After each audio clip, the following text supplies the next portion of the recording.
ఏమిటో తెలిపే సాక్షి, క్రమమైన మార్గమేమిటో చూపే సాక్షి, ఉన్నతున్నట్టు చూపే సాక్షి, సత్య సాక్షి, ఉన్నతున్నట్టు చూపే సాక్షి, సత్య సాక్షి, సత్య సాక్షి, సత్య సాక్షి, సత్య సాక్షి, సత్య సాక్షి.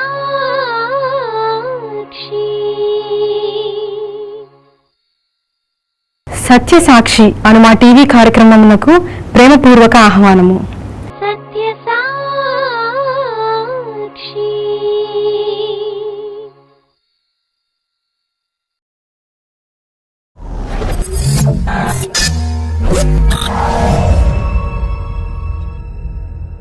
దేవుని సేవకుడు దేవుని మాటను మాత్రమే చెప్పడానికి ఉన్నాడు కానీ తనకు తోచిన సోది చెప్పడానికి లేదు. దేవుని గ్రంథంలో లేని స్టేట్మెంట్ చెప్పకూడదు. శాపగ్రస్తుడు అవుతావు. నాకున్న అనారోగ్యం పోవాలంటే దేవుడు నన్ను స్వస్థపరచాలి. మనుషులు కాదు, కొబ్బరి నూనె కాదు, గుడ్డ ముక్కలు కాదు, అయ్యగారి చెయ్యి కాదు. విశ్వాస సహితమైన ప్రార్థన. రోగిని ఎందుకు దేవుణ్ణి మోసగిస్తున్నాం అనుకుంటున్నారు మీరు? నీ రహస్య పాపాన్ని దాచుకుని నీవెక్కడికి వెళ్ళలేవు. మనుషుల నుండి తప్పించుకోగలవు కానీ దేవుడిని చెప్పుకుని నీవు చేసిన ప్రతి పని పరలోకమందున్న గ్రంథములో రాసి పెట్టాడు. You have no way to escape from the wrath of God, from the sight of God. You have lost the heaven, you have lost the love of God. నీకు తెలుసు పాస్టర్ గారు, నీకు తెలుసు మందిరం, నువ్వు చదువుకున్నావు బైబిల్ని, నీవు పాడావు ఎన్నో పాటల్ని, కానీ ఇస్కరియోతు యూదా లాంటి యుక్తితో నీవు జీవించావు. నీ పాపమే నిన్ను పట్టింది. ఈ సమయంలో ప్రభు వస్తే నీ పరిస్థితి ఏంటి? ఆ భయంకరమైన అగ్నిగుండం తప్పించుకోండి. ఈ లోకంలో మీరు నీతిమంతులుగా మార్చబడితేనే ఆ నీతి రాజ్యంలోకి వెళతారు. ఈ రాత్రి మీరు మారకపోతే ఒకవేళ మార్పు చెందే అవకాశం మీకు ఉండదేమో.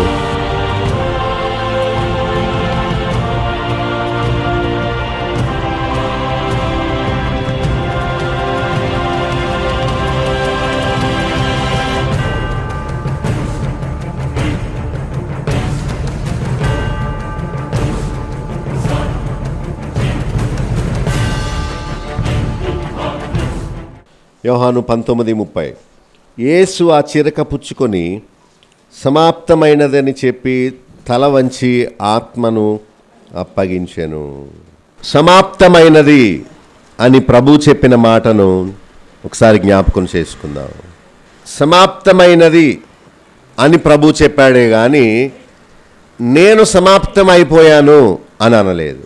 ఆయన ఇట్ ఈజ్ ఫినిష్డ్ అని అన్నాడు కానీ ఐ యామ్ ఫినిష్డ్ అని అనలేదు. చాలా తేడా ఉంది. ఏంటి సమాప్తమైంది అంటే సాతాను తలంపులకి ఫుల్ స్టాప్ పడింది. ధర్మశాస్త్ర ఆచారానికి సమాప్తమైనది. పాత నిబంధన సమాప్తమైనది. మానవ ప్రయత్నాలు బలి అర్పణకు సమాప్తమైనది. మానవ యాజకత్వము సమాప్తమైనది. బలి అర్పణ సమాప్తమైనది. చెల్లించాల్సిన క్రయధనము చెల్లించబడినది. అప్పు తీరిపోయినది. ఇది అన్నమాట ప్రభు పలికిన మాట. యోహాను 17లో ప్రభు చెప్పాడు, దేవుడు నాకు అప్పగించిన పనిని నేను సంపూర్తి చేశాను. I have finished the job that God has endorsed me. దేవుడు అప్పగించాడు, నేను దాన్ని నమ్మకంగా పూర్తి చేశాను. మలినము అంటించుకోకుండా నా ప్రాణమును బలి ఇచ్చాను. పాపము చేసిన ప్రాణం కాదు, పరిశుద్ధమైన రక్తమును బలిగా అర్పించాడని చెప్పాడు. సో మన అప్పు తీరిపోయింది. కట్టవలసిన బాకీ రుణపత్రం అంతా కొట్టివేయబడింది. చేయవలసిందంతా క్రీస్తు సిలువలో భరించాడు. హెల్మెట్ లేకపోతే పెనాల్టీ. ఓకే. రెండవది, బండి మీద నెంబర్ లేకుండా వెళితే ఒక పెనాల్టీ. లైసెన్స్ లేకుండా బండి నడిపితే ఒక పెనాల్టీ. ట్యాక్స్ కట్టకుండా పన్ను కట్టకుండా నడిపితే ఒక పెనాల్టీ. రెడ్ లైట్ ఉన్నా సరే దాన్ని దాటుకొని, సిగ్నల్ జంప్ అంటారు, దాన్ని దాటుకొని వెళ్ళడం ఒక పెనాల్టీ. బండి మీద ముగ్గురు వెళ్ళడం, ఓవర్లోడ్ చేయడం ఒక తప్పు. ఇన్సూరెన్స్ లేకుండా వాహనాన్ని నడపడం ఒక తప్పు. ఈ పొరపాట్లన్నిటికీ పెనాల్టీ చెల్లించాలి. ఆపేశాడు, నీకు లైసెన్స్ లేదు, నీకు హెల్మెట్ లేదు, నీవు ముగ్గురు నడుపుతున్నావు, నువ్వు సిగ్నల్ జంప్ అయ్యావు, పైగా ఇన్సూరెన్స్ లేదు. ఇవన్నీ లెక్క కట్టి బంధించారు పోలీసులు, బ్రేక్ ఇన్స్పెక్టర్ ఇద్దరు కలిసి. 4,000 చిల్లర వేశారు. 4,500 కడితే నువ్వు వెళ్తావు, లేకపోతే అని తాళం తీసుకుని దగ్గర పెట్టుకున్నారు. ఇతని దగ్గర 40 రూపాయల కంటే ఎక్కువ లేవు. అతనన్నా డబ్బులుంటే నేనే ఇన్సూరెన్స్ కట్టుకుందును, డబ్బులుంటే నేనే హెల్మెట్ కొనుక్కుందును, డబ్బుంటే నేను 2 బళ్ళ మీద 4 వద్దు, ఒక బండి మీద ఇంతమందికి ఎందుకు ఎక్కుతాం, ఇవన్నీ డబ్బు లేకే కదా. డబ్బు ఉంటే మేము ఇవన్నీ కట్టుకొని చక్కగా దర్జాగా దొరలాగా వద్దాం, కానీ లేక కదా మీకు చిక్కాను, మమ్మల్ని డబ్బులు అడిగితే మేము ఎక్కడ కడతామన్నాడు. నువ్వు డబ్బు కట్టే వరకు బండి ఇక్కడ వదిలేసి వెళ్ళిపో. రుణపడి బంధింపబడిన వ్యక్తి ఒకడు, బంధింపబడి అయ్యో నా పరిస్థితి ఎలాగా అనే విచారములో ఉంటే తన స్నేహితుడు ఒకడు ఆ దారిన వెళుతూ తాను కట్టాల్సిన ఆ రుసుమును కట్టాడు. ఇప్పుడు బంధింపబడిందేమో మనము, మన కొరకు వెళ్ళ చెల్లించింది యేసు ప్రభు. ఇది యేసుక్రీస్తు శిలువలో మనకు చేసిన ఈ ఉపకారం అన్నమాట. దాన్ని మనం జ్ఞాపకం చేసుకోవాలి. ఈరోజు కాదు, ప్రతిరోజు జ్ఞాపకం చేసుకోవాలి. కాబట్టి ఇప్పుడు క్రీస్తు యేసునందు ఉన్న వారికి ఏ శిక్షా విధియు లేదు. క్రీస్తు యేసునందు జీవమునిచ్చు ఆత్మ యొక్క నియమము పాప మరణముల నియమము నుండి నన్ను విడిపించెను. ఎట్లనగా ధర్మశాస్త్రము దేనిని చేయజాలకపోయెనో దానిని దేవుడు చేసెను. నాతో చెప్పండి, దానిని దేవుడు చేసెను. అక్రమము, అతిక్రమము, తప్పు అంటే దేవుడు చేయమన్నది చేయకుండా ఆయన వద్దన్నది చేయడమే. ఒక అక్రమం ఏంటంటే సిలువ మోయుట. ప్రభు మనలను మామూలు మ్రాను సిలువను మోయమని చెప్పలేదు.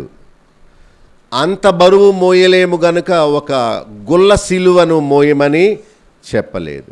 సిలువ మోయుట అంటే, సిలువ వేయబడుట అంటే పాపము విషయములో చనిపోవడం, పాత జీవితం విషయములో చచ్చిపోవడం. సిలువ అంటేనే చచ్చిపోవడం. అది చేయరు వాళ్ళు, కానీ వేషధారణగా ఒక చెక్క సిలువను మోసుకుంటూ వీధుల్లో తిరుగుతారు. అదే అక్రమము. దీనికి మంచి శుక్రవారం అని పేరు పెట్టారు. బైబిల్ పెట్టలేదు, కానీ వాళ్ళే పెట్టారు. అన్యజనులు అడుగుతారు, ఏంటి మీ దేవుడు చచ్చిపోతే, మీ దేవుడిని చంపేస్తే మీకు మంచి శుక్రవారమా అంటారు. వాళ్ళకి అర్థం కాదు కదా. వీళ్ళేటి వీళ్ళు దేవుడిని చంపేస్తే మంచిది అంటున్నారేటి వీళ్ళు అనుకుంటారు. సో ఒక రోజును మనం మంచిగా ఎప్పుడూ అనుకోకూడదు. యేసు ప్రభు సిలువలో చేసిన కార్యాన్ని దినదినము జ్ఞాపకం చేసుకోవాలి, కానీ దీన్ని మంచిదని ఎప్పుడు అనకూడదు. సిలువను పూజిస్తారు చాలామంది, దాన్ని ముద్దు పెట్టుకుంటారు, అక్కడికి వెళతారు. ఎప్పుడైతే సిలువ ఆకారం కనిపిస్తుందో వెంటనే జనానికి ఇలా అనుకోవాలని, ఇలా అక్కడికి వెళ్ళి దండం పెట్టుకోవాలని, 1 రూపీ కాయిన్ పెట్టాలని, అక్కడ కొవ్వొత్తి వెలిగించాలని, అక్కడికి వెళ్ళి ఇలా అనుకోవాలని, ఇలా అనుకోవాలని. ఎవడు నేర్పాడు ఇవన్నీ? చేయవలసింది ఏంటంటే శిలువ వర్తమానాన్ని వినాలి, ప్రతిసారి వినాలి, నమ్మాలి, దేవుడు చేసిన పనిని నమ్మాలి. ఒకతను నేను భూమి ఆకర్షణ శక్తి లేదు అని చెప్పి 3 అంతస్తుల భవనం పైకెక్కి నేను పడిపోతాను, భూమి ఏమి నన్ను ఆకర్షించదని చెప్పి పడిపోయాడు. ఏమైపోతాడు? చచ్చిపోతాడు తలబద్దలైపోయి. నమ్మితే మనం మేలు పొందుతాం. నేను థియరీని నమ్మను. భూమి ఆకర్షణ శక్తి లేదు, గాడిద గుడ్డు లేదు, ఇదంతా వట్టిదే అని వదిలేస్తే భూమికి నష్టమా?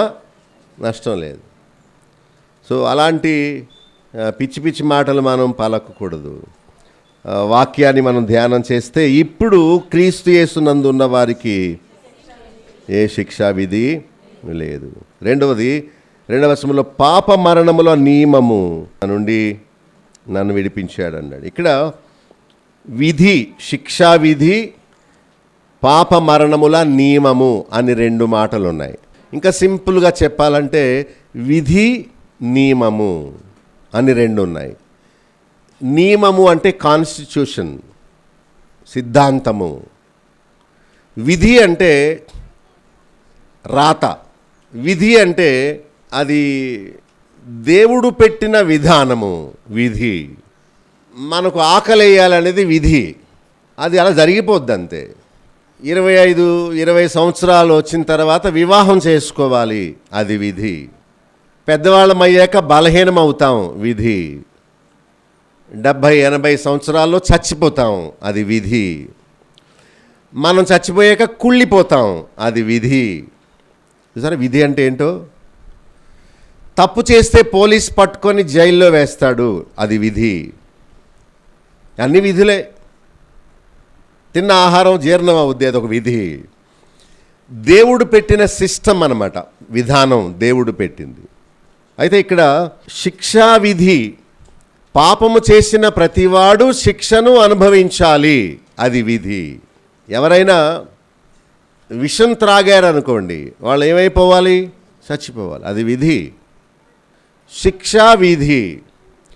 తప్పు చేసిన ప్రతివాడు బంధింపబడతాడు, శిక్షింపబడతాడు. మనిషి పోలీసు దృష్టిలో, పెద్ద మనుషుల దృష్టిలో, సమాజం దృష్టిలో, భార్య దృష్టిలో, భర్త దృష్టిలో తప్పించుకోవచ్చేమో కానీ దేవుడి దృష్టిలో నుండి ఎవ్వడు ఎప్పటికీ తప్పించుకొనలేడు. ఇది విధి, ఇది విధి. శిక్ష విధి.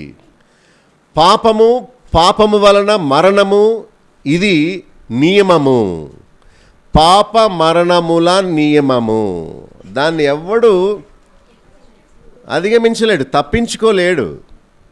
80 సంవత్సరాలు వచ్చిన ముసలివాడికి 16 సంవత్సరాల కుర్రోడు రక్తం రోజు ఎక్కిస్తున్నారు అనుకోండి, వాడు అని కుర్రోడు అవుతాడా? విధి ప్రకారము మనందరం చచ్చిపోవలసిందే కానీ డబ్బుందని మనం ఒకవేళ అమెరికా వెళ్ళి వైద్యం చేసుకున్నా ఆడు చేస్తాడు, మనం చేస్తాం. ఇది విధి. పాపము చేస్తాం, పాపులుగా పుట్టాము గనుక పాపము తప్పక చేస్తాం.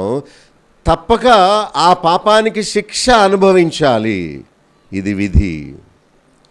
అది దేవుడు నియమించిన విధానం అంతే. కుక్క 15 సంవత్సరాలు మాత్రమే బ్రతకాలి, ఇది విధి. అధిక బలం ఉన్న ఎడల 80 సంవత్సరాలని మన గురించి రాశాడు.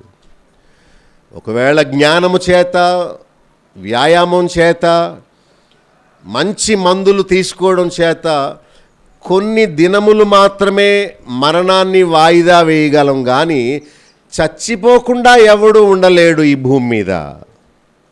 అంటే దేవుడు పెట్టిన విధికి అందరూ దాన్ని ఎదుర్కోవాల్సిందే, అనుభవించాల్సిందే. ఇంక దాన్ని ఎవ్వడు మార్చలేడు. ఏం చేసి మార్చగలం?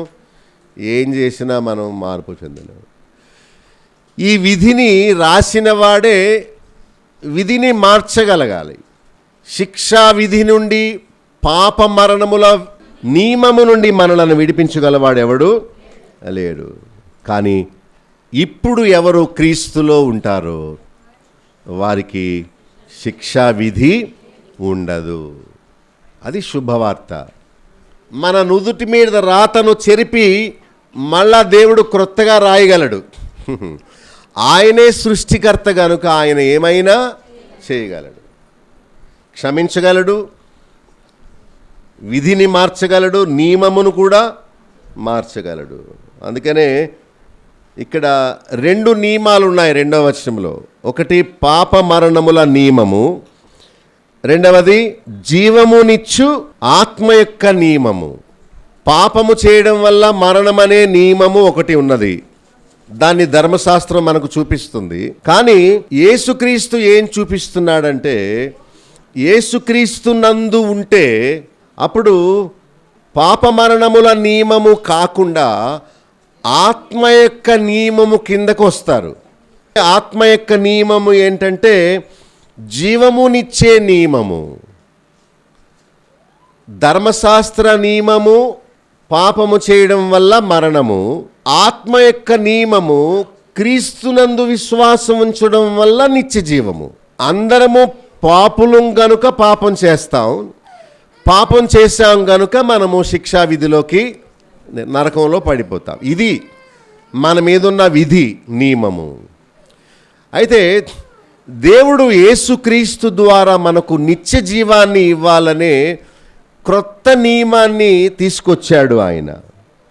అందుకనే 2వ వచనంలో ధర్మశాస్త్రము దేనిని చేయజాలకపోయిందో దానిని దేవుడు చేశాడు.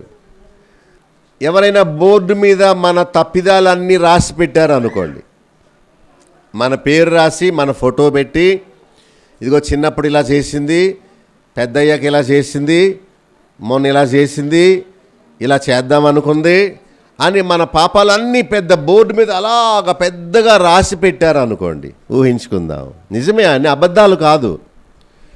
వీడియోలు ఎలా అబద్ధం కాకుండా నిజంగా ఉంటాయో, వీడియో ఎలా నమ్ముతామో, మనం చేసిన తప్పిదములన్నీ ప్రింట్ అయిపోయి అలాగ బోర్డు మీద అలా అక్షరాలు అలా కనిపిస్తున్నాయి. ఇప్పుడు ఎవడు దాన్ని చూసినా ఇలాంటి పని చేసింది ఏంట్రా బాబు, ఇలాంటి పని చేశాడు ఏంట్రా బాబు, ఇప్పుడు దీనికి మూల్యం చెల్లించుకోవాలి, శిక్ష భరించాలి, అయ్యో అయ్యో అని అనుకుంటున్నారు. దేవుడు ఏం చేశాడంటే వచ్చి యేసుక్రీస్తును చంపి ఆయన బ్లడ్ అంతా ఒక డబ్బాలో వేసి, ఒక బ్రష్, ఒకటి పెయింట్ బ్రష్ ఉంటుంది, అది దానిలో ముంచి మన పాపాల చిట్ట అంతా ఇలా ఇలా ఇలాగ పైన పెయింట్ వేసాడు. అప్పుడు ఏమైంది, ఒక్క పాపం కూడా అక్కడ కనిపించట్లేదు. క్లీన్ చిట్ అన్నమాట. అంటే నీట్గా, అంటే ఇంతకుముందు కనిపించిన పాపాలు ఏవి ఇప్పుడు కానీ దేవుడు దీన్ని చేశాడు. ఎవరు చేశారట? అది సిలువలో మనం పొందిన గొప్ప మేలు. మనం పాపం చేయడం నిజమే, ఆ లిస్టులో ఉన్న తప్పిదాలన్నీ వాస్తవమే, వాటికి మనం తప్పక శిక్ష అనుభవించాలి, ఇక తప్పించుకోవడానికి లేదు. చేసిన తప్పు రికార్డ్ అయి ఉంటుంది. చరిత్రను మార్చగలమా లేక భవిష్యత్తును మార్చగలమా? భవిష్యత్తును మనం మార్చుకోగలము, కానీ నిన్న జరిగిన దాన్ని ఎవరు మళ్ళా మార్చలేరు. అదే మన పాపము. మానవులు ఈ చిన్న చిన్న తప్పులే తప్పించుకోలేకుండా ఉండినట్టు మనం చేసిన తప్పిదాలన్నీ కూడా దేవుడు రాసి పెట్టాడు. దాన్ని ఎవరు చెరపలేరు. ఏ అధికారి జాలి పడినా కూడా ఆ శిక్ష నుండి ఎవరిని తప్పించలేరు. దేవుడు క్షమించాలి లేక దేవుడు శిక్షించాలి, రెండిట్లో ఏది ఆయన మాత్రమే చేయగలవాడు. అది అన్నమాట. ఇప్పుడు ఆ నియమము నుండి దేవుడు మనల్ని తప్పిస్తున్నాడు. పాపాన్ని, శిక్షను ధర్మశాస్త్రం చూపిస్తుంది, క్రీస్తు రక్తము దాన్ని ఏం చేస్తుంది? చెరిపేస్తుంది. 3-4 వచనాల్లో ధర్మశాస్త్ర సంబంధమైన విధి, పాపం వల్ల వచ్చు జీతము మనం. ధర్మశాస్త్రం అంటే ఏంటి? ఏమీ లేదు, నీవు పాపం చేశావు, దానివల్ల శిక్ష ఉన్నది అని ధర్మశాస్త్రము, లా అంటారు, మనకు చెబుతూ ఉంటుంది. పాప పరిహారము నిమిత్తము దేవుడు తన స్వంత కుమారుని ఎలా పంపాడు? పాప శరీర ఆకారముతో పంపాడు. ఏం జరిగింది ఇక్కడ?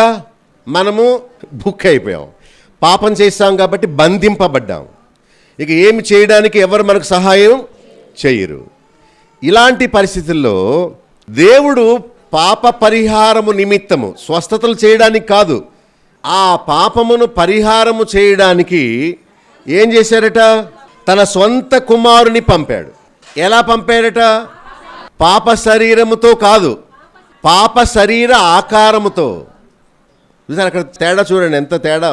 అంటే యేసుక్రీస్తు శరీరము పాప శరీరము కాదు, కానీ పాప శరీర ఆకారముతో ఆయనను ఈ లోకానికి పంపాడు. పంపి ఏం చేశాడు? ఆయన శరీరమందు ఆయనకు శిక్ష విధించలేదు, పాపమునకు శిక్ష విధించాడు. మనం పాపం చేసాము, మనం శిక్ష పొందాలి, కానీ మన శిక్ష యావత్తు దేవుడు ఆయన కుమారుని మీద మోపాడు. అది సిలువలో జరిగిన కార్యం. 10వ వచనంలో, ఇప్పుడు క్రీస్తు మనలో ఉంటే మన శరీరము పాపము విషయమై మృతమైందే అయిపోతుంది. ఎప్పుడైతే యేసుక్రీస్తు అనే యాంటీబయాటిక్ టాబ్లెట్ మన లోపలకు పోయిందో వెంటనే అనారోగ్యాన్ని ఆ మాత్ర ఏం చేస్తుంది? పోగొడుతుంది. అలాగే క్రీస్తు యేసు మన లోపలికి రావడం వల్ల మన శరీరము పాపము విషయమై మృతమైంది అయిపోతుంది. అంటే యేసుక్రీస్తు జీవము పాపము చేసే స్వభావము కలిగిన ఈ శరీరాన్ని నిరర్ధకం చేస్తుంది. అంటే అర్థం లేనిదిగా, అంటే ఆ స్వభావము మారిపోతుందన్నమాట. అప్పటి వరకు బాగా ఆకలిగా ఉన్నవాడు కడుపు నిండా తిన్నాడు అనుకోండి, ఆకలి ఏమైపోద్ది? చచ్చిపోద్ది, తీరుద్ది, ఇక ఆకలి ఉండదు. అలాగా పాపము కొరకు ఆకలి దప్పులుగా ఉన్న మనము యేసుక్రీస్తు మన లోపలికి రావడం వల్ల ఏం జరిగిందంటే లోకము పాపము యొక్క ఆశలు చచ్చిపోయాయి. ఇప్పుడు ఏమవుతుంది చూడండి, దేవుని ఆత్మ మనలో ఉంటే నీతి విషయమై మనం జీవము కలిగి ఉంటాము. శరీర స్వభావము పోయి ఆత్మ స్వభావము కలిగి ఉంటాం. దేవుడు మనలో చేసిన గొప్ప మేలు. అంటే చావునకు లోనైన మన శరీరమును ఆత్మ ద్వారా జీవింపచేస్తున్నాడు. పాపము చేశాము అనే దుడుకు దాన్ని ఎవరు నిద్ర మాత్రలు వేసుకున్నా కూడా ఆ భయములో వాళ్ళకి నిద్ర పట్టదు. శిక్షావిధి అంటే అదే, పాప మరణముల నియమము అంటే అదే. కానీ దేవుడు తన ఆత్మ ద్వారా మనల్ని క్షమించి మనల్ని జీవింపచేస్తాడట. మనందరం తప్పు చేశాం, మనందరి పాపాలు అక్కడ ఉన్నాయి, చిట్టా రాసి ఉంది, తప్పించుకోలేవు. ఎవడు అల్లుడు తప్పించలేడు, కొడుకు తప్పించలేడు, పాస్టర్ ఎవడు తప్పించలేడు. నీకున్న డబ్బు కూడా నిన్నేం చేయలేదు. కానీ దేవుడు క్షమిస్తే మనం క్షమించబడతాం, కానీ ఇంక వేరే గత్యంతరం లేదు. అయితే యేసుక్రీస్తునందు ఉండడం వల్ల ఎంత మేలో చూడండి. 12వ వచనంలో మనము శరీరమునకు రుణస్థులము కాము. ఇక ఇంతకుముందు రుణస్థులం, ఇప్పుడు రుణస్థులం కాము. అయితే మనం కూడా ఇంతకుముందు శరీరమునకు రుణస్థులం, కానీ ఇప్పుడు కాదు. 13వ వచనంలో ఆత్మచేత శరీర క్రియలను చంపి మనం జీవించగలుగుతాం. అంటే ఇక ముందు పాపం చేయము, ఎందుకంటే పాపము చేయకుండా ఉండే శక్తి దేవుడు ఆత్మ ద్వారా మనకు ఇస్తాడు. అదే ఆ శక్తి వల్ల మనం చచ్చిపోవలసిన మనం ఇప్పుడు జీవించగలుగుతాం. 14వ వచనంలో దేవుని కుమారులై దేవుని ఆత్మ చేత మనము నడిపింపబడతాం. యేసు ప్రభువు చనిపోవడం వల్ల మనము దేవునికి దత్తపుత్రులుగా చేయబడ్డాము. అదే చెప్తున్నాడు 15వ వచనంలో, దాస్యపు ఆత్మను తీసివేసి దత్తపుత్రాత్మను దేవుడు మనకు ఇచ్చాడు.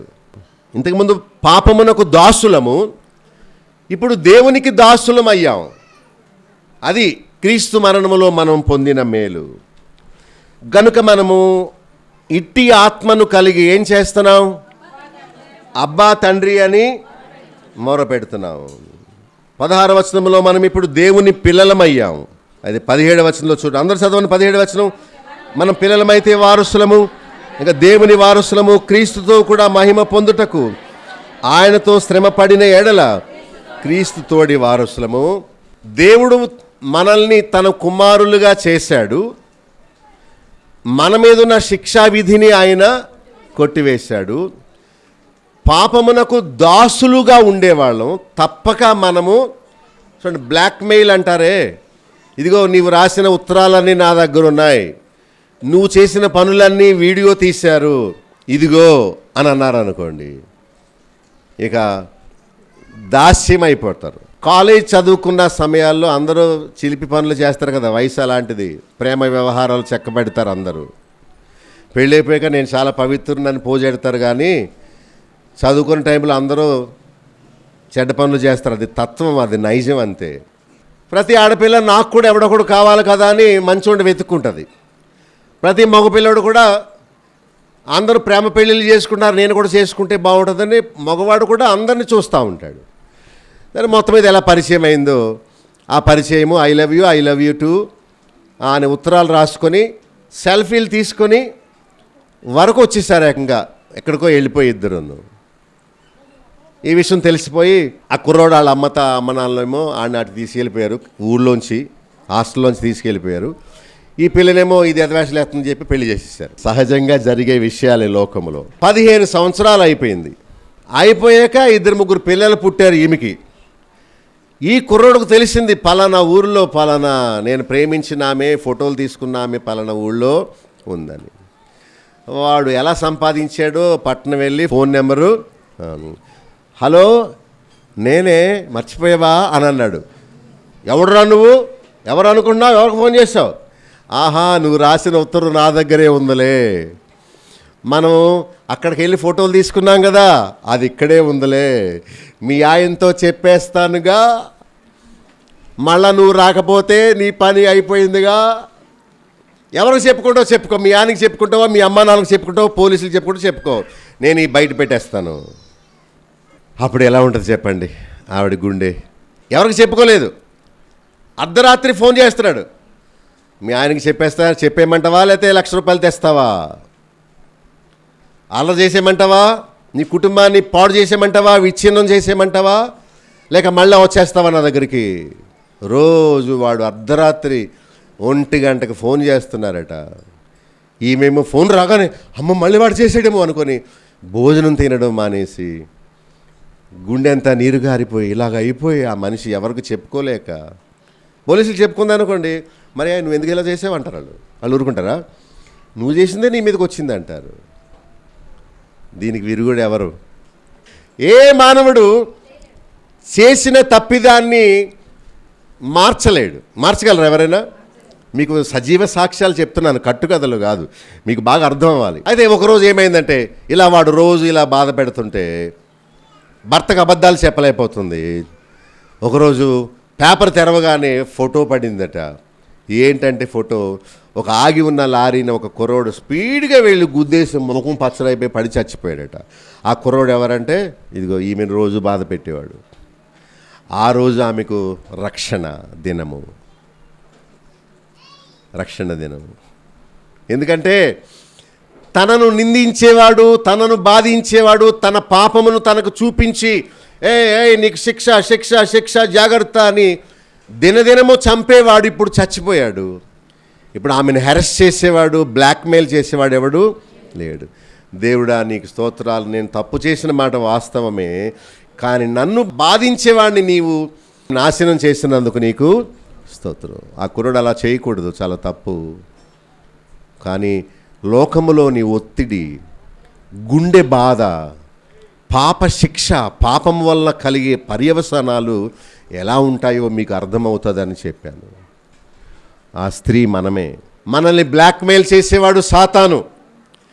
నువ్వు ఆ తప్పు చేయలేదా, నీవు ఈ అబద్ధం ఆడలేదా, నీవు పాపం చేయలేదా, నీవు పరలోకానికి అర్హురాలువా, దేవా ఇన్ని పాపాలు చేసిన దీన్నా నీవు పరలోకం తీసుకెళ్తావు, నీవు నీతిమంతుడు కదా, నీవు న్యాయవంతుడు కదా, నీవు న్యాయవంతుడు అయితే పాపము వల్ల వచ్చు జీతము మరణమని రాసిన వాడు వీళ్ళకి పరలోకం ఎలా ఇస్తావు? వీళ్ళకి మరణమే ముఖ్యం గతి, కానీ వీళ్ళని పరలోకం వెళ్ళడానికి వీళ్ళు నేను అడ్డుకుంటాను అని అంటాడు. ఇక నీతిమంతుడైన దేవుడు ఇంకేమీ మాట్లాడలేడు. సో నా బిడ్డ తప్పు చేసింది నిజమే, కానీ నా బిడ్డను శిక్షించను, కానీ నా కుమారుణ్ణి ఆ స్థానంలో శిక్షిస్తానని దేవుడే ఆ కుమారుని శిక్షించి ఆ రుణమును ఆయన తీర్చి మనల్ని విడుదల చేశాడు. అది ఇప్పుడు మనము వారసులము అవుతాం. ఏమవుతాం? కానీ మనం చేయవలసిన పని ఏంటంటే, యేసుక్రీస్తు నందు ఉండి ఆయన యందు విశ్వాసం ఉంచి పాప మరణముల నియమము నుండి, విధి నుండి మనము విడిపించబడాలి. అదే అండి మనం చేయవలసిన పని. ఇక్కడ ఉన్న వాళ్ళు ఎవరైనా అసలు నేను ఏ తప్పు చేయలేదని చెప్పేవాళ్ళు ఎవరైనా ఉంటారా? ఎవరైనా ఉంటానని చేయెత్తితే వాళ్ళు చాలా ఘోరమైన పాపులు అన్నమాట. వాళ్ళు తప్పు చేసింది ఒక తప్పును, ఏం చేయలేదని చెప్పడం ఇంకొక తప్పు. నాతో పాటు అందరము ఘోరమైన పాపులమే. మనందరం చేసిన పాపాలన్నీ దేవుడి దగ్గర ఉన్నాయి, సాతాన్ దగ్గర ఉన్నాయి. తప్పించుకోలేము. శిక్షా విధిలో మనం ఉన్నాము. మనం చేసిన పాపం విషయమై మనం చచ్చిపోయి తప్పక దానికి శిక్ష అయిన నరకములో మనం పడవలసిందే. తప్పించేవాడెవడు లేడు. అయితే దేవుడు ఒక ఆఫర్ ఇస్తున్నాడు మనకు. నా కుమారుని యందు విశ్వాసం ఉంచితే క్షమించు, నేను పాపం చేశాను అని పశ్చాత్తాపముతో అడిగితే చాలు, మిమ్మల్ని విధి నుండి తప్పిస్తాను, పాపము దానివల్ల వచ్చే మరణము అనే నియమము నుండి మిమ్మల్ని నేను విడిపిస్తాను. సో పాపములోనే ఉండి ఆ బరువు మోయడం మీకు ఇష్టమా, లేక యేసుక్రీస్తు దగ్గరికి వచ్చి విడుదల పొందడం మీకు ఇష్టమా? ధర్మశాస్త్రాన్ని కాదు, దేవుడు దాన్ని చేశాడు.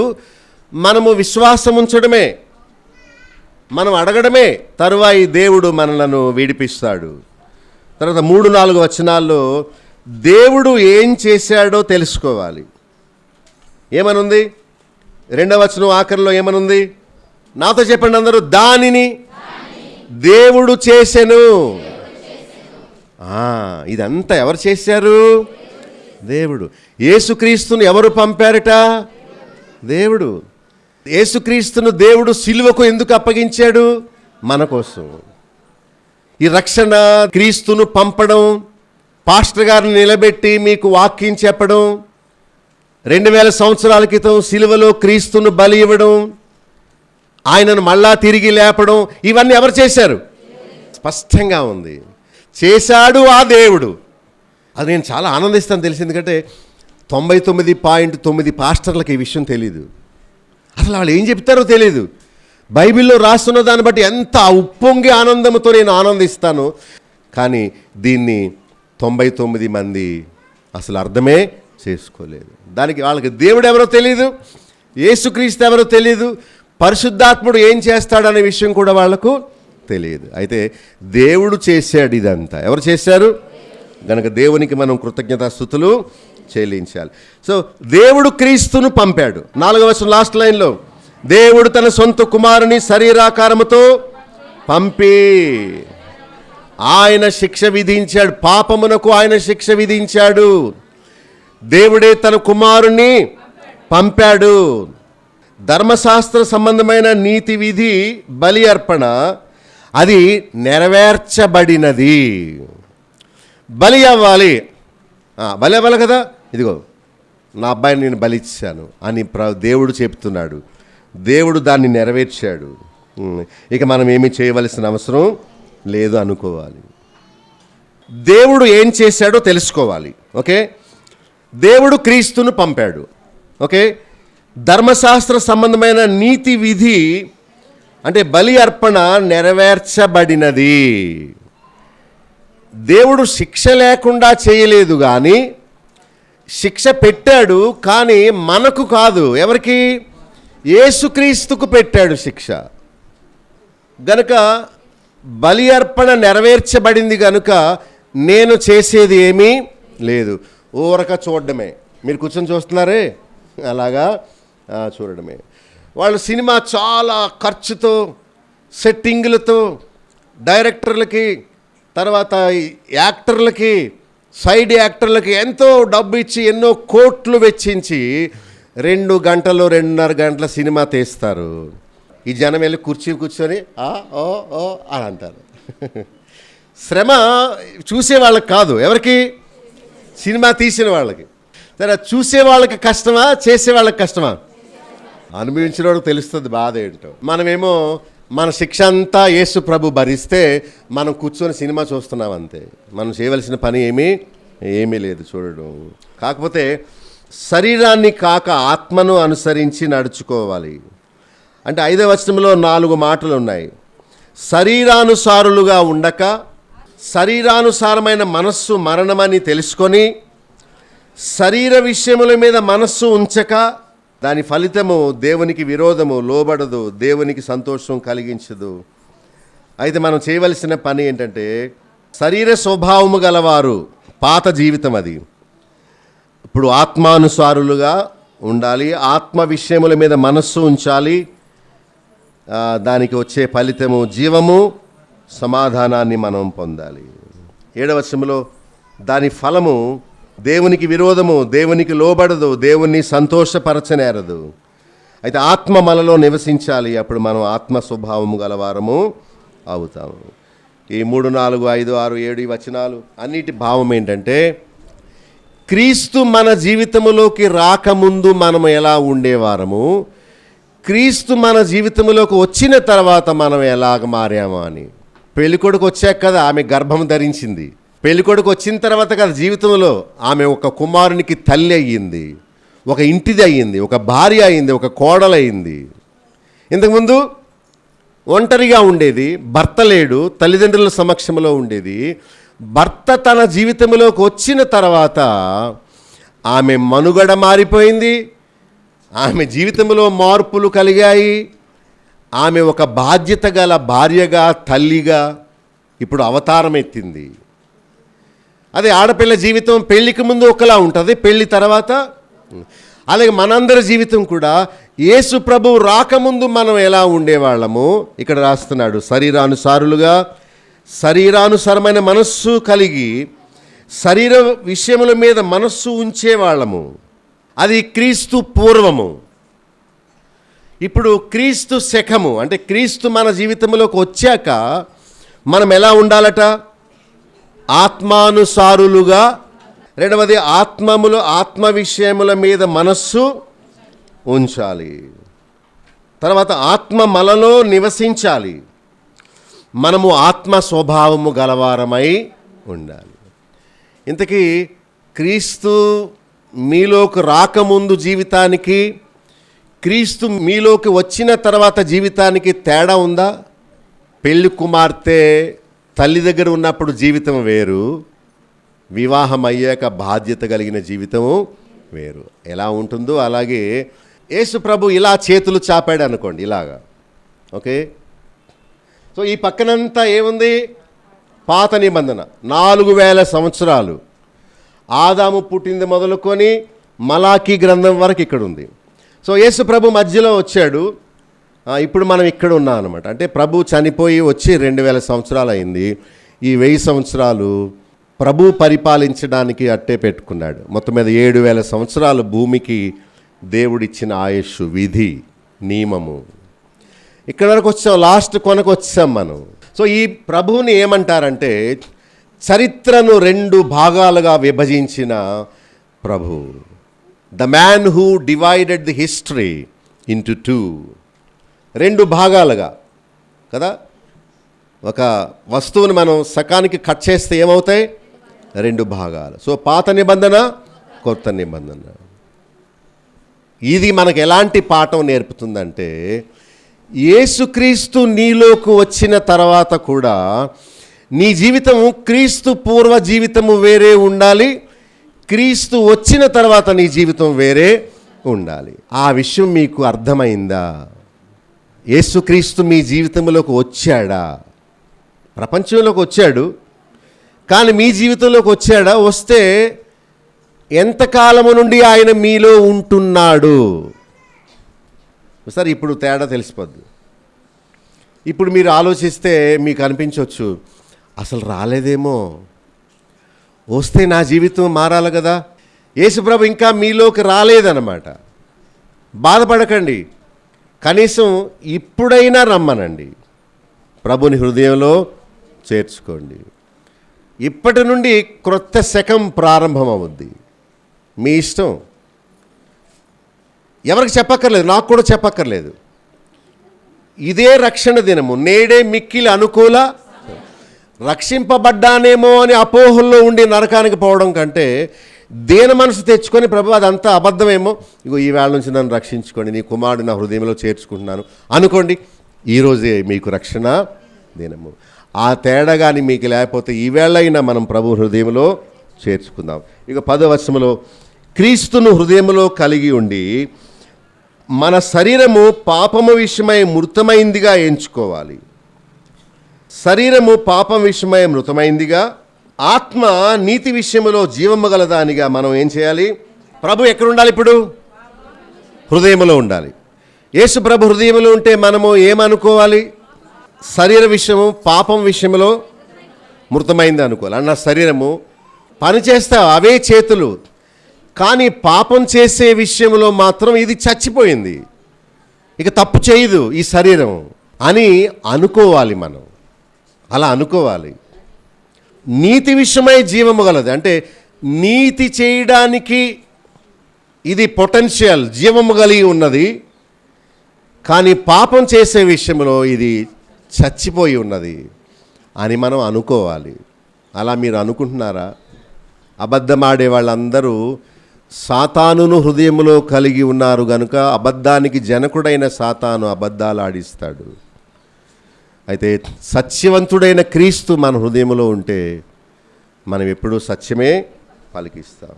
సో శరీరము మృతమైంది, ఆత్మ అంటే యేసు ప్రభుతో పాటు నేను కూడా చనిపోయాను అని అనుకోవాలి. తర్వాత 11వ వచనంలో ఆత్మను కలిగి ఉండి ఆత్మ ద్వారా మనం జీవించాలి. 13వ వచనంలో ఆత్మ చేత శరీర క్రియలను చంపాలి. తర్వాత 14 నుండి 17 వచనాల్లో దేవుని కుమారులై దత్తపుత్రాత్మను మనం పొంది అబ్బా తండ్రి అని ఆయన మనం మొరపెట్టాలి. దేవుని బిడ్డలమైపోవాలి. దాస్యపు ఆత్మ అంటే తప్పు చేశాను, దొరికిపోయాను, శిక్ష ఉంటుందేమో అని భయంగా ఉండడం. ఏసీబీ దాడుల్లో దొరికిన వాళ్ళ ముఖం ఎప్పుడైనా చూసారు మీరు? ఇలా ఉంటారు.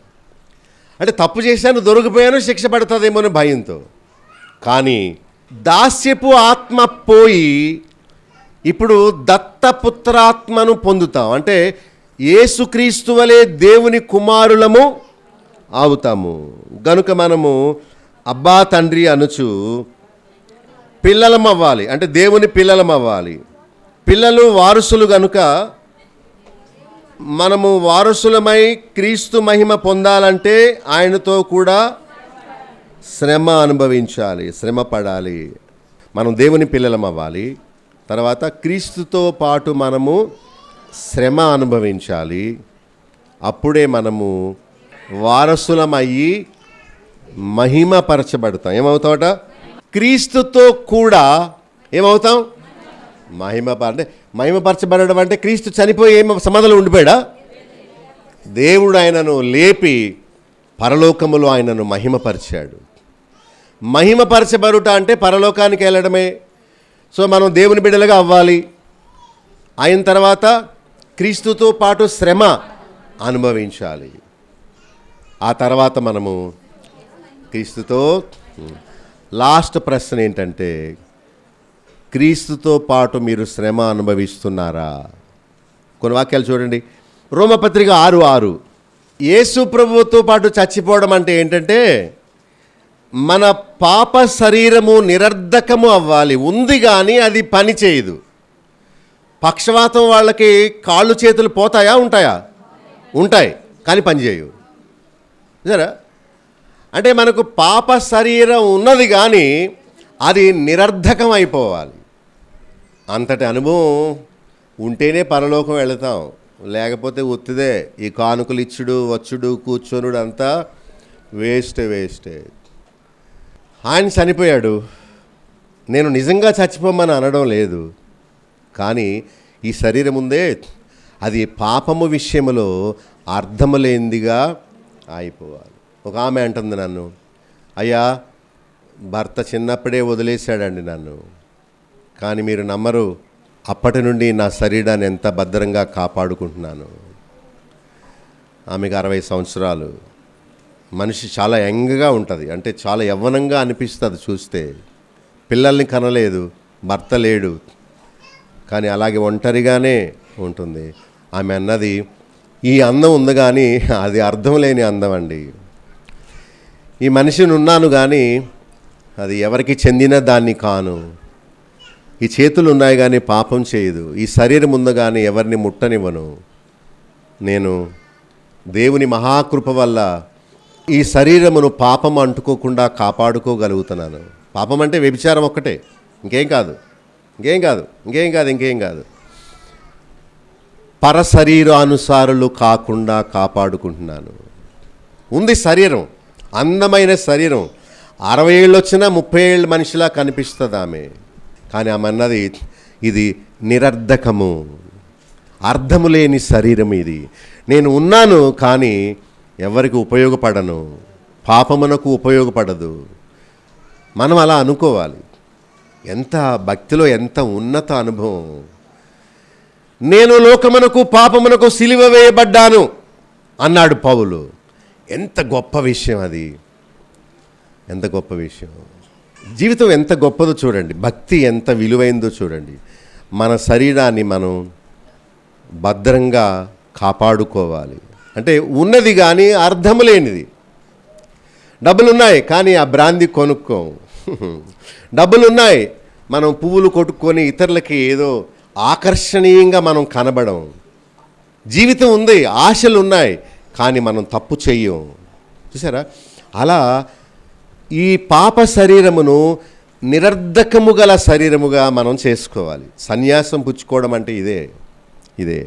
మన పాప శరీరము నిరర్ధకమగినట్లు మన ప్రాచీన స్వభావము ఆయనతో కూడా ఏమి సిలువేయబడాలి? మన శరీరమా? ఏ స్వభావం? అవర్ ఓల్డ్ నేచర్ ఏమైపోవాలి? మనం చచ్చిపోమని ప్రభు అడగడం లేదు, మన పాత బుద్ధి చచ్చిపోవాలట. అది భక్తి అంటే. 8వ అధ్యాయం చూడండి, 36వ వచనం. దినమెల్లా వధింపబడి వధకు సిద్ధమైన గొర్రెలమని ఎంచుకోవాలట. వధింపబడకూడదు, కానీ ఏం చేయాలి? ఏమని ఎంచుకోవాలి? దినమెల్లా అంటే సంవత్సరం కాదు, ఆదివారం కాదు, ఒక్క మంచి శుక్రవారం కాదు, ఎప్పుడెప్పుడని రాస్తుంది. మరి నేను చెప్పేది ఉత్తగానే చెప్తున్నానా, నిజమేనా? మరి ఎప్పుడు అర్థం చేసుకుంటారు? ఇక్కడ దినమెల్లాని ఉందా లేదా సంవత్సరానికి ఒకసారి ఉందా? చూసారా? మనము ఎంచుకోవాలి. ఏమని ఎంచుకోవాలి? నేను ఒక గొర్రెను అనుకోవాలి. ఏమనుకోవాలి? మామూలు గొర్రె కాదు, వధకు సిద్ధమైన. అంటే ఎప్పుడైనా నేను వధింపబడడానికి నేను రెడీగా.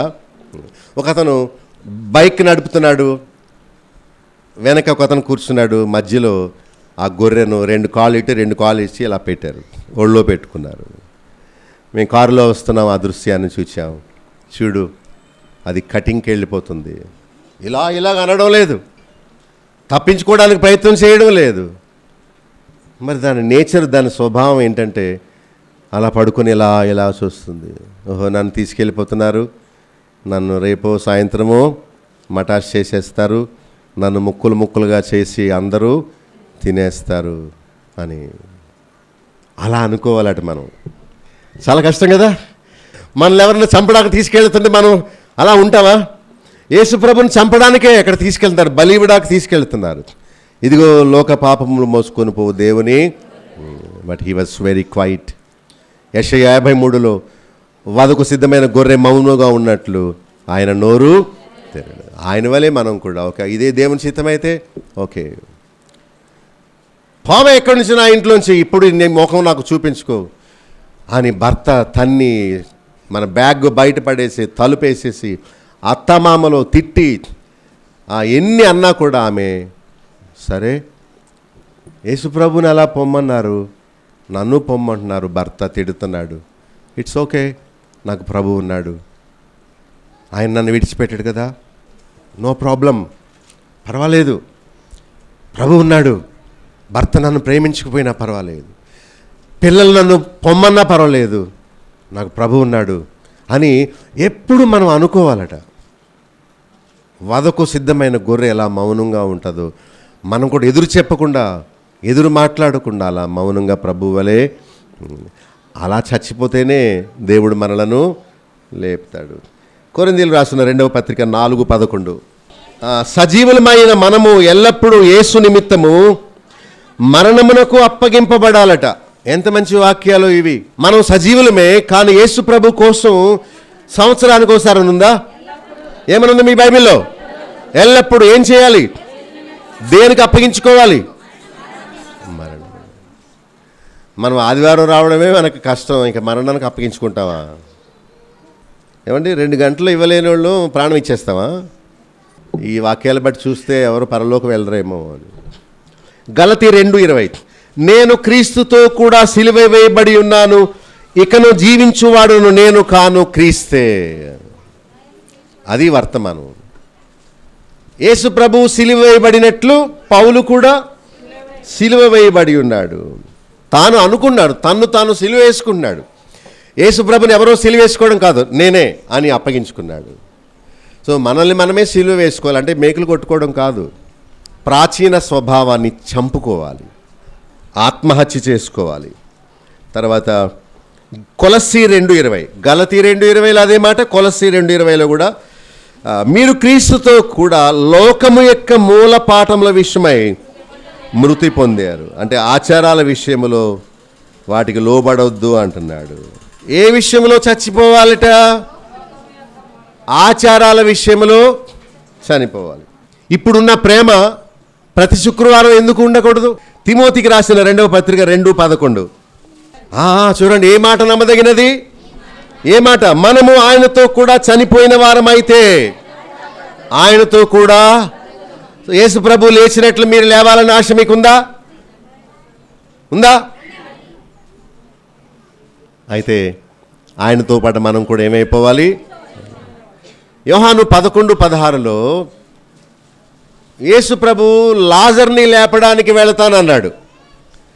శిష్యులందరూ భయపడి అమ్మమ్మ అక్కడ నేను కొట్టడానికి చూస్తున్నారు, చంపడానికి చూస్తున్నారు అన్నాడు. తోమా ఏమన్నాడు తెలుసా? అందరూ చదవండి, యోహాను 11:16 అందరూ చదవండి.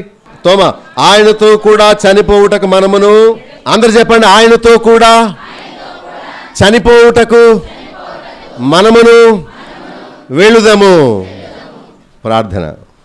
కృపగల దేవా, భక్తి అంటే ఏంటో మాకు తెలియపరిచారు నాయన. లోకములో క్రైస్తవులు పండుగలు చేసుకుంటున్నారు, ఏడుస్తున్నారు, ఎందుకో తెలియదు. మాకైతే ఈ శుభ సందేశాన్ని ఇచ్చినందుకు స్తోత్రాలు. నీ కుమారుని యేసుక్రీస్తు ఎవరో, ఓ దేవా నీవెవరో, మాకెందుకు ఈ జన్మనిచ్చావో, మేమేం చేయాలని మీరు కోరుచున్నారో, ఈ విషయాలన్నీ మాకు తెలియపరిచినందుకు స్తోత్రాలు. గొప్ప దేవా, ఈ మరణం రోజు జ్ఞాపకం చేసుకోవాలి. దినమెల్లా నేను వధింపబడిన వాడను అని చెప్పినట్టు నీ కుమారుని యేసుక్రీస్తు వలె ప్రతి దినము మా సిలువను మేము ఎత్తుకొని నీ కుమారుని యేసుక్రీస్తును వెంబడించడానికి మాకు సహాయం చేయండి నాయన. ఎంతో భారముతో చెప్పబడిన మాటలు ఈ బిడ్డల విషయంలో నెరవేర్చి మమ్మల్ని అందరినీ యేసుక్రీస్తు వలె నేను సంపూర్ణ సమర్పణ గలవారిగా చేసి, తోమా వలె మేము కూడా మేళ్ళు పొందడానికి మాత్రమే కాదు ప్రభువా, నీ కుమారుని యేసుక్రీస్తుతో కూడా చనిపోవుటకు వెళుదము రండి అని అన్నట్టు, మా మాటలు ఉత్తి మాటలు కాకుండా నాయన మేము చనిపోవాలని మీరు కోరడం లేదు, కానీ మా ప్రాచీన స్వభావము, మా శరీర స్వభావము సిలువ వేసుకోవడానికి మాకు సహాయం చేయండి. మాలో ఈ పశ్చాత్తాపాన్ని కలిగించడానికే ఓ నాయన ఆనాడు నీ కుమారుని యేసుక్రీస్తు సిలువలో ప్రాణాన్ని గిలగిలా కొట్టుకొని విడిచిపెట్టాడు. మాలో కూడా అలాంటి సమర్పణ ఇవ్వండి. మేము కూడా అలా మా శరీర ఆశలను చంపుకోవడానికి మాకు సహాయం చేయండి. యేసుక్రీస్తు స్వభావాన్ని మా హృదయాల్లో అలవర్చండి నాయన. లోకములో ఎందరో నిన్ను నమ్ముకున్నామని చెబుతున్నారు, కానీ నీ వాక్యము తెలియక, సిలువ వేయబడుట అంటే ఏంటో తెలియక నాయన పాపములోనే, చెడుగులోనే, అబద్ధాల్లోనే, మోసాల్లోనే బ్రతుకుతున్నారు. వారు నశించిపోతారు. మా శిక్షా విధి ఏంటో మాకు తెలుసు. ఓ దేవా, మీ కుమారుని యేసుక్రీస్తు దగ్గరికి వచ్చి ఆయన మీద విశ్వాసం ఉంచితే, ఆయనలో మేముంటే మేము విడిపింపబడతామని చెప్పారు. అట్టి గొప్ప రక్షణ, విడుదల మా అందరికీ ఇవ్వండి. ఇంకా ఇక్కడ ఉన్నవారు ఎవరైనా ఇప్పటి వరకు అలాంటి తీర్మానం చేసుకోలేదేమో, ఇదే రక్షణ దినమని చెప్పారు, ఆయనను హృదయంలో చేర్చుకొని ఆయన చిందించిన రక్తములో పాప క్షమాపణ పొంది రుణమును కొట్టువేసుకొని క్రీస్తు శకము వలె వివాహమైన బిడ్డ ఎలాగైతే మార్పు కలిగి ఉంటుందో అలాంటి జీవితం అందరి హృదయాల్లో మీరు కలిగించవలసిందని యేసు నామములో ప్రార్థించి వేడుకొనుచున్నాము తండ్రి, ఆమేన్. మన సత్యసాక్షి టీవీ కార్యక్రమంలోని ఉపదేశాలు మీరు వింటున్నారు కదా, వాటిని అర్థం చేసుకుంటున్నారా లేక అపార్థం చేసుకుంటున్నారా? ఈ కార్యక్రమాల్లోని ఉపదేశాలు ఎవరినో ఉద్దేశించి చెప్పినవి కావు, లేక తప్పు బోధకులను మార్చుటకు తలపెట్టినవి కావు.